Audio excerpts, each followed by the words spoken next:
Vous allez bien, on se retrouve aujourd'hui pour une nouvelle vidéo SCP Wiki. On est sur le 33e épisode de cette série SCP. Donc du coup, on va lire la fiche Wiki de SCP-034. On se retrouve à la fin. SCP-034, classe sûre. SCP-034 est un couteau primitif taillé dans de l'obsidienne pure. Les tests révèlent que SCP-035 daterait d'approximativement 1000 ans. En dépit de la méthode de fabrication grossière et de l'ancienneté, SCP-034 est toujours incroyablement tranchant et ne requiert aucun entretien. L'analyse des experts laisse supposer que SCP-034 peut être d'origine sud-américaine et qu'elle a été utilisée dans les rites américains. Plusieurs témoignages de conquistadors espagnols explorant la région de la France confirment cette hypothèse avec des écrits détaillés concernant la manière dont les prêtres tueurs auraient écorché leurs victimes vivantes avec des couteaux semblables et porté leur peau grâce à un hommage à leur dieu.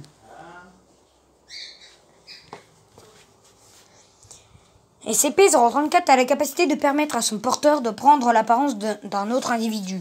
Si SCP-034 est utilisé pour couper un morceau de chair d'un sujet vivant et que ce morceau de chair est placé dans la peau d'un autre sujet, le second sujet ne prendra alors pas seulement l'apparence, mais toutes les caractéristiques physiques du premier sujet. Les tests ont montré que la quantité minimale de peau nécessaire peut être que d'un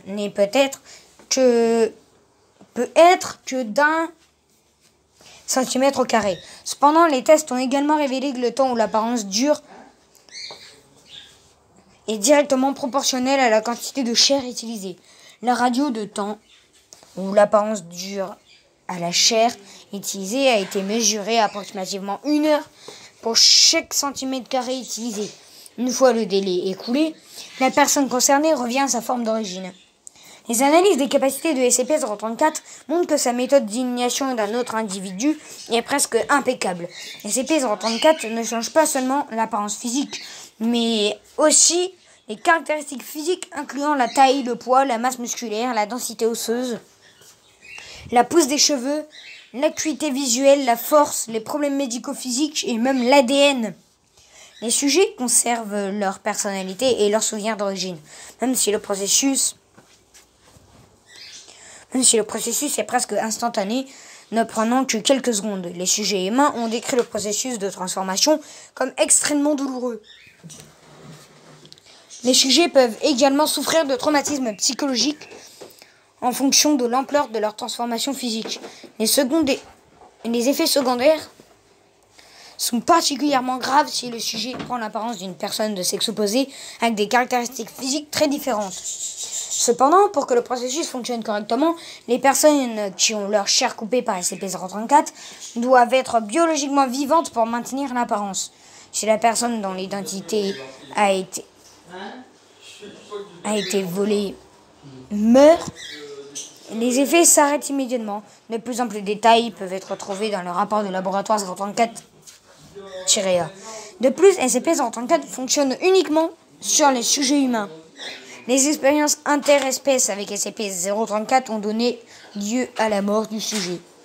SCP-034 est entré en possession de la Fondation quand un imposteur déguisé en Dr Bob a tenté d'infiltrer le site 19. L'imposteur a été appréhendé quand les autorités ont découvert le véritable Dr Bob ligoté dans sa maison avec une grande partie de son bras droit écorché. De plus amples détails peuvent être trouvés dans le rapport d'interrogatoire 2211. Procédure de confinement spécial. SCP-034 doit être gardé dans une pièce sécurisée avec un accès accordé uniquement au personnel de niveau 4. SCP-034 lui-même doit être gardé dans un coffre fermé, surveillé 24 heures sur 24.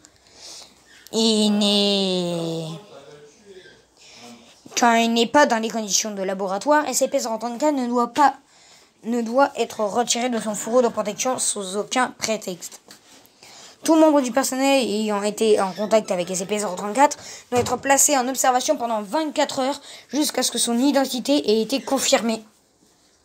Bon, j'espère que cette vidéo sur le SCP-034 vous a plu. Si c'est le cas, n'hésitez pas à vous abonner et à activer la cloche des notifications. Ciao tout le monde!